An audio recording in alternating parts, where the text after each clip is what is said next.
Bonjour à tous et bienvenue dans cette nouvelle vidéo où nous allons aborder le mode. Juste avant de commencer la vidéo, je vous rappelle qu'en description, j'ai mis deux liens, deux bons plans pour les étudiants.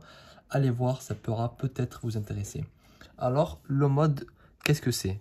Le mode d'une distribution statistique, c'est la valeur de la variable qui correspond au plus grand effectif ou à la plus grande fréquence relative. C'est la valeur dominante, entre guillemets, ou valeur que l'on rencontre le plus fréquemment. Donc on a compris, en fait le mode, c'est la valeur qui revient le plus souvent. Mais comment la calculer précisément? Nous allons voir deux cas, le cas d'une variable discrète et le cas d'une variable continue. On commence directement par la discrète, c'est la plus simple. Vous allez voir que ce n'est pas très compliqué.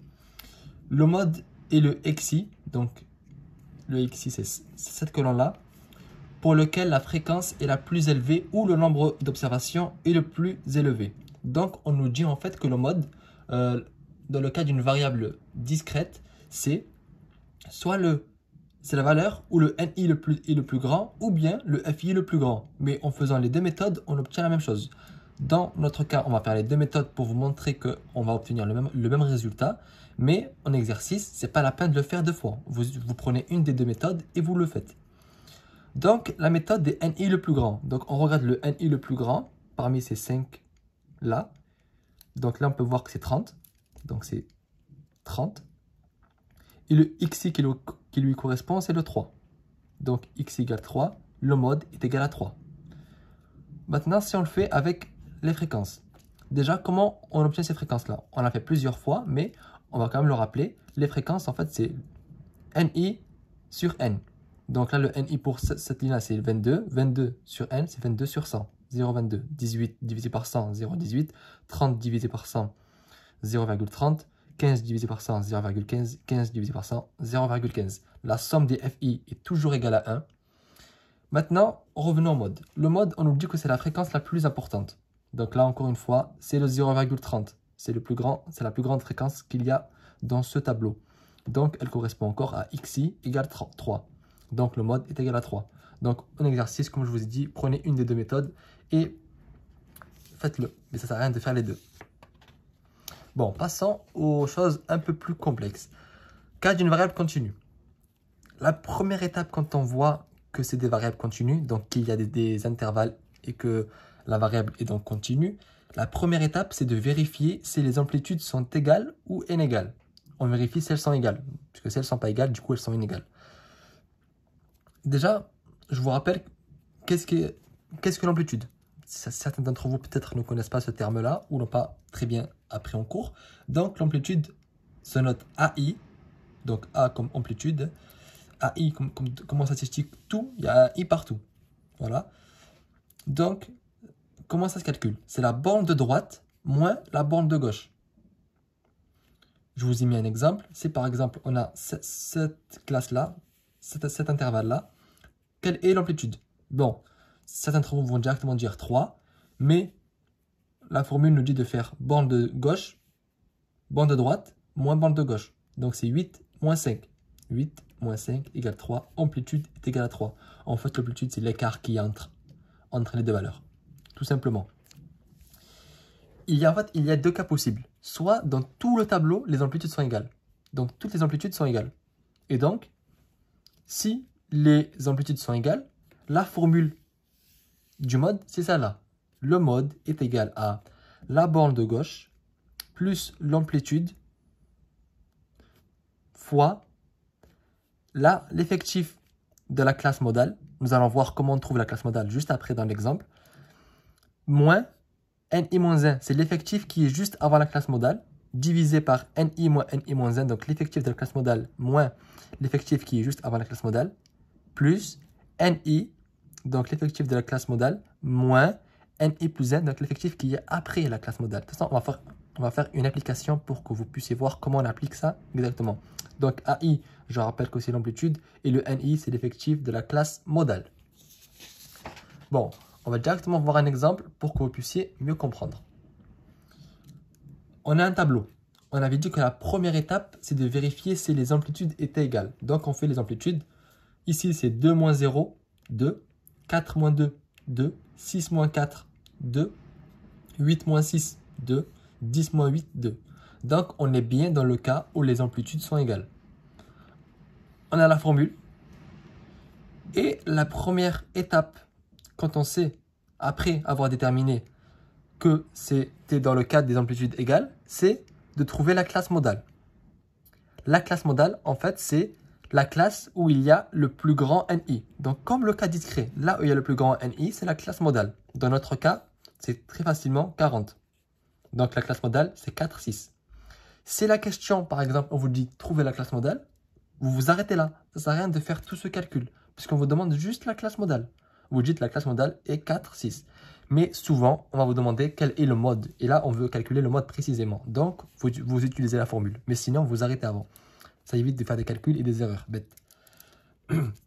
Donc, une fois qu'on a trouvé la classe modale, on n'a plus qu'à trouver les valeurs par rapport à... Parce que vu que toutes les valeurs dépendent de la classe modale, on n'a plus qu'à les trouver.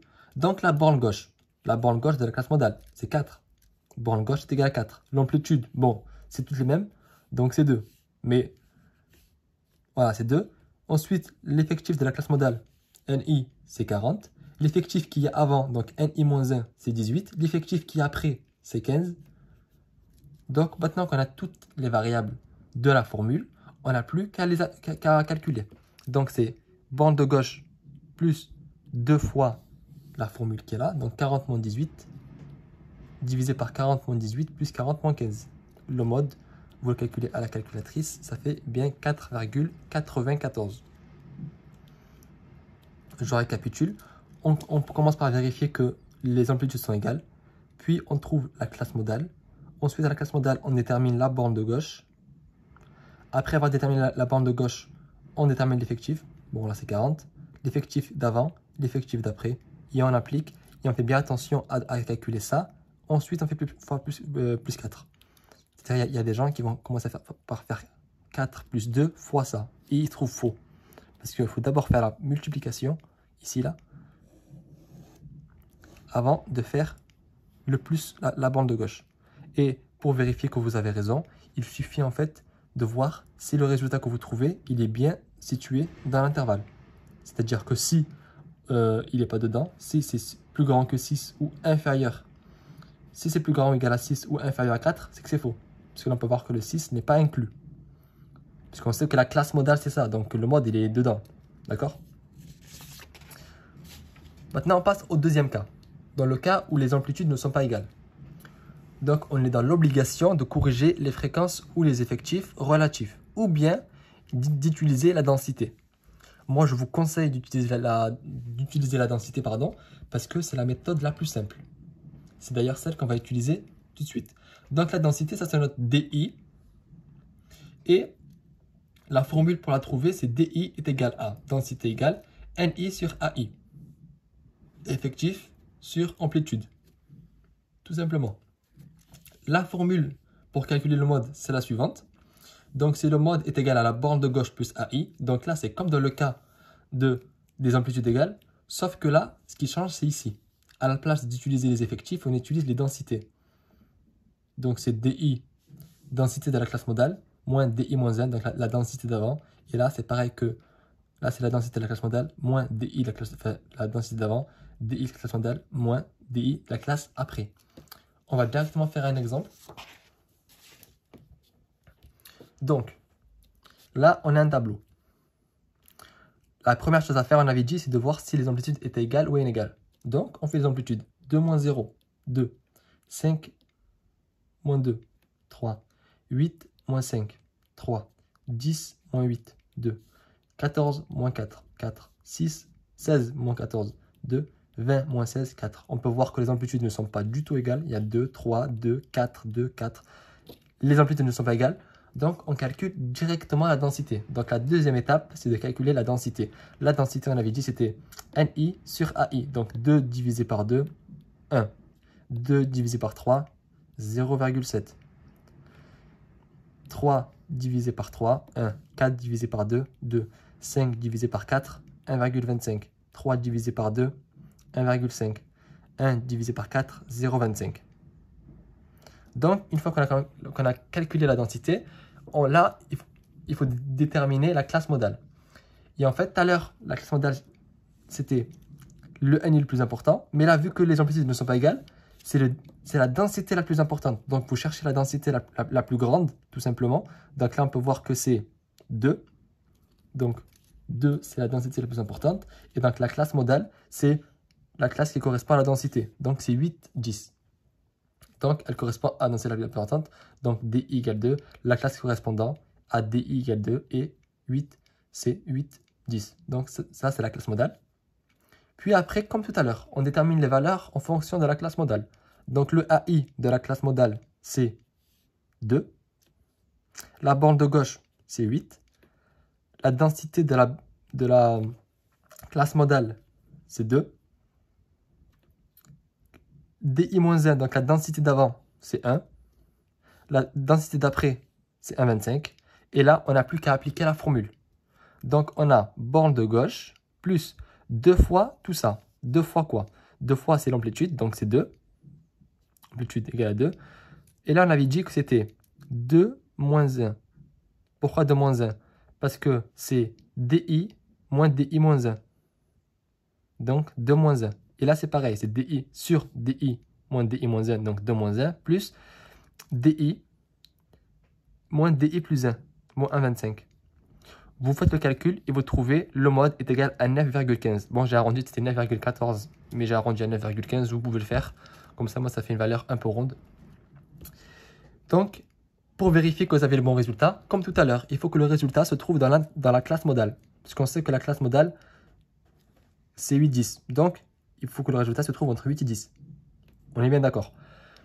Je récapitule. Donc, on commence par déterminer si les amplitudes sont égales ou pas. Une fois qu'on a vu que les amplitudes n'étaient pas égales, on a la formule avec les densités. Donc, on calcule directement les densités. Ensuite, on détermine la classe modale. Donc, c'est la classe où le DI est le plus grand. Donc, dans notre cas, c'est le 2. Puis ensuite, on trouve la classe modale. Et à partir de la classe modale, on trouve les différentes valeurs dont on a besoin. Donc, la borne de gauche, l'amplitude, la densité, la densité d'avant, la densité d'après. Et on fait la formule. Tout simplement. Donc, c'est la fin de cette vidéo. J'espère que celle-ci vous aura plu. Et je vous donne rendez-vous à très bientôt pour une nouvelle vidéo.